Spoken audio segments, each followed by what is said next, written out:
Energy failure in adrenal insufficiency is not just a feeling of being tired, it's a physiological mismatch where the body's demand for fuel far outstrips its ability to supply it, leading to a unique phenomenon known as post-exertional worsening. This is the central challenge for millions living with Addison's disease or secondary adrenal insufficiency, where the simple act of grocery shopping or an emotional phone call can lead to a total physical shutdown hours or even days later. We're breaking down the science of why this happens, moving past the idea of fatigue and into the reality of cellular energy crises. It's vital to start by differentiating between ordinary fatigue and what people in the My Adrenal Life community often describe as a battery dying. In a healthy body, there's a seamless dance between the brain, the adrenal glands, and the liver. When you start an activity, let's say you're walking up a flight of stairs, your body anticipates the need for more energy. It signals for a rise in cortisol, which then acts as a foreman for your energy stores. Cortisol tells the liver to release glucose into the bloodstream so your muscles and brain have immediate fuel. But when someone has adrenal insufficiency, that foreman is missing or understaffed. The muscles are screaming for glucose, the heart is pumping faster to move oxygen, but the delivery of fuel doesn't arrive. You aren't just tired, you're essentially running an engine with no gas in the tank. That analogy of the foreman is helpful because it clarifies that cortisol isn't the energy itself, but the regulator. If cortisol isn't there to signal the release of glucose, the body has to find other, less efficient ways to keep going during the activity. This leads to that strange sensation where a person might feel okay while they're actually doing the task, but then they collapse the moment they stop. Why is there that delay? Why does the crash often wait until the person is finally resting? That's the paradox of post-exertional worsening. During the activity, the body can often compensate using adrenaline. Adrenaline is that fight-or-flight hormone that can override the lack of cortisol temporarily. It keeps the heart rate up and redirects blood flow to the vital organs. It's essentially a high-interest loan your body takes out to finish the task. But once the adrenaline wears off and you sit down, the debt comes due. This is when the recovery phase begins, and recovery is actually an incredibly energy-intensive process. Your body has to repair the micro-tears in muscle tissue, clear out metabolic waste like lactic acid, normalize inflammation, and restore fluid and electrolyte balance. If your cortisol levels are already low from the activity itself, you don't have the regulatory support to power that recovery. That's why the crash hits so hard later. So the recovery phase is actually more demanding on the system than the activity was in some ways. That completely flips the script on the just push through it mentality. If you push through the activity, you're essentially increasing the cost of the recovery that you already can't afford. It's a compounding interest problem for your metabolism.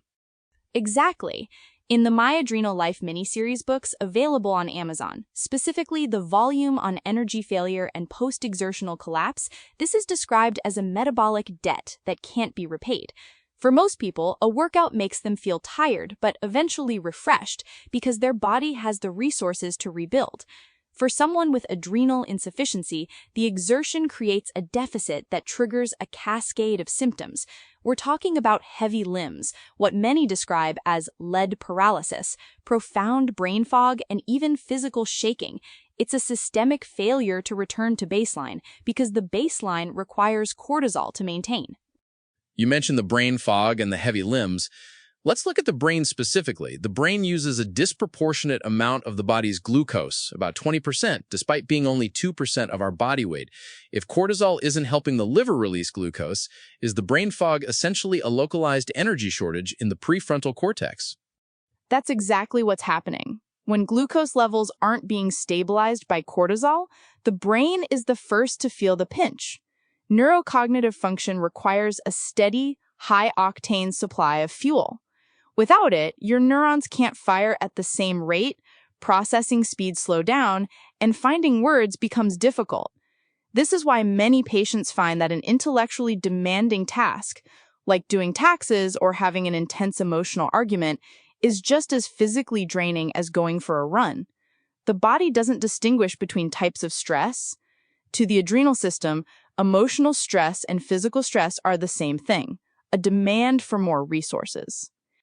That's an important point for the people around those with this condition to understand. If a stressful conversation can cause a physical collapse, it's not all in their head, it's a physiological response to the metabolic cost of emotion. But what about the accumulation of small stressors? A lot of people in the My Adrenal Life Facebook group mention that it's not always one big event that gets them, but a series of small things that add up. That's the stacking effect.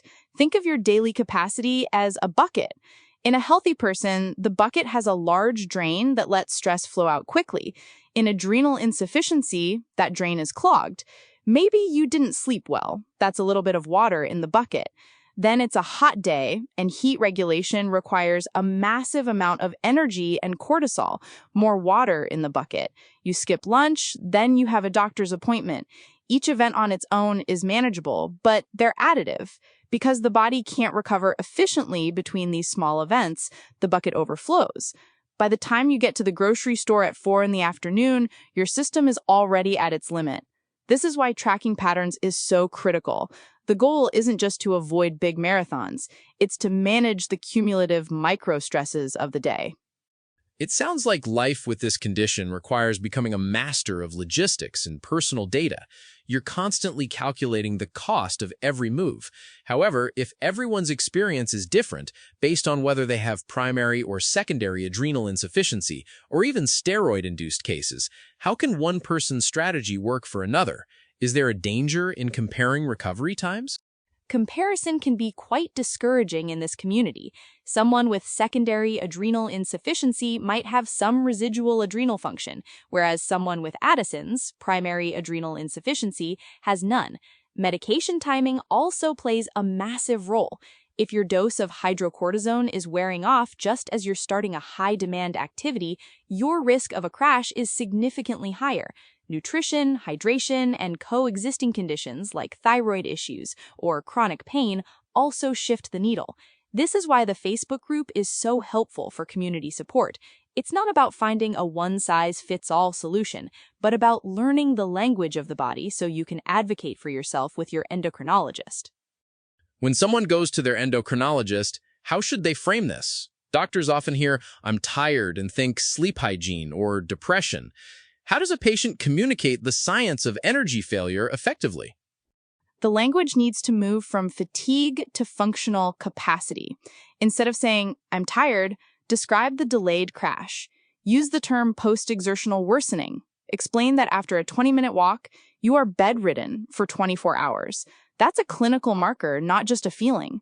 Bring data about medication timing. If you find that your brain fog always hits 4 hours after your morning dose, that's a clue that your body is clearing the medication faster than expected.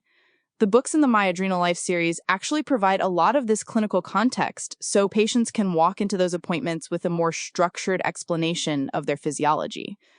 We've discussed the physical and the cognitive, but there's a heavy emotional toll to this as well. When you can't trust your body to sustain you through a family gathering, it leads to a lot of social isolation. How does the science of energy failure play into the mental health aspect of this condition? The isolation is a direct byproduct of the unpredictability. If you don't know if a trip to the park will leave you unable to cook dinner the next day, you stop going to the park. This is why understanding the mechanism of the delayed crash is so empowering. If you know it's a cortisol-glucose mismatch, you can start to plan. You can use pacing, the practice of breaking tasks into tiny pieces with rest in between. You can ensure you're taking your medication to cover the peak demand of the day. It doesn't make the condition go away, but it moves it from being a random, terrifying event to a manageable, if difficult, physiological reality. And it seems that pacing is fundamentally different from pushing through. Pushing through is an attempt to ignore the physiology, while pacing is an attempt to work within it. It's respecting the fact that your body's energy management system is fragile. Exactly. Pacing is about staying under that threshold where the high-interest adrenaline loan is required. If you can do a task without triggering that emergency response, your recovery time is significantly shorter. It's about maintaining a steady state rather than a boom and bust cycle. The My Adrenal Life resources emphasize this over and over because it's the only way to build long-term stability. The science shows us that every time you crash or go into a state of post-exertional collapse, you're putting an immense strain on your entire system, which can actually lower your overall threshold for future activities. It's a sobering reality, but one that highlights the importance of proper management. We've talked about the role of glucose, the foreman role of cortisol, the adrenaline loan, and the stacking effect of microstresses. All of these points lead back to one big idea, that energy in adrenal insufficiency is a finite currency that must be spent with extreme intention. That's the perfect way to put it. You are the CFO of your body's energy. Every activity is an investment, and you have to be sure you have the cortisol capital to cover the cost and the recovery interest. By understanding that your symptoms are rooted in this hard science of metabolism and hormone regulation, you can stop blaming yourself for not being strong enough and start managing your condition with the precision it requires. For anyone looking to dive deeper into the specific metabolic pathways or looking for more strategies on how to handle these collapses, the My Adrenal Life miniseries on Amazon provides that deep dive. And of course, the Facebook group is there for that daily peer support, which is so vital when you're navigating a condition that is so often invisible to the outside world.